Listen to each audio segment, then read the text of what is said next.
પાલનપુરમાં Mansarovar road પર આવેલ એક સોસાયટીમાં કોમન પ્લોટ પર કબજો મેળવવા માટે બિલ્ડર દ્વારા અહીં ધાર્મિક જગ્યાની તોડફોડ કરવામાં આવતા વિવાદ સર્જાયો હતો, જેને લઈ સ્થાનિકો પોલીસ મથકે દોડી આવ્યા હતા, જ્યાં બિલ્ડર સામે કાર્યવાહી કરવાની માંગ કરી હતી।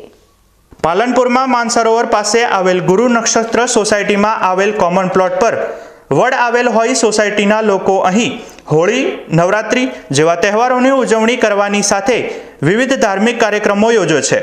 જો કે અહીં મકાનો વેચાઈ ગયા હોવા છતાં બિલ્ડર દ્વારા સ્થાનિક સોસાયટીઓનો કબજો ન આપી આ કોમન પ્લોટ કબજે કરવા માટે કોમન પ્લોટ પરની ધાર્મિક જગ્યાઓ પર તોડફોડ કરી સ્થાનિકો સાથે ઉદ્ધતાઈભર્યું વર્તન કરવામાં આવતા સ્થાનિકો પૂર્વ પોલીસ મથકે આવ્યા હતા, જ્યાં બિલ્ડર સામે કાયદેસરની કાર્યવાહી કરવા લેખિત રજૂઆત કરી હતી।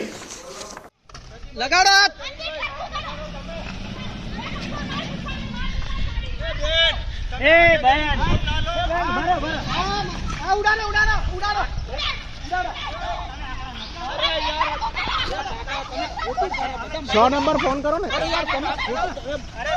अरे बेन ए बेन તમે આટલું ના કરો, મંદિર થઈ જાય આ જેવું બધું થઈ જાય। શાંતિ રાખો, શાંતિ આમ ના કરો, હારું ગામ જ્યાં સુધી રેવાનો ડિસિઝન ના આવે ના આવતા તમે લોકો તમને કહીને ગયા હતા કશું નહીં કરવા દઈએ તમારી જેટલી પહોંચ હોય ને તમે પૈસા લગાઈ દો, પૈસા લગાઈ 100 નંબર ફોન થાય છે, બધી ખબર છે, બધી ખબર હે, બધી. ત્યાં તમે જોડે નંબર જ આપો ને। 100 નંબર નથી લાગતો।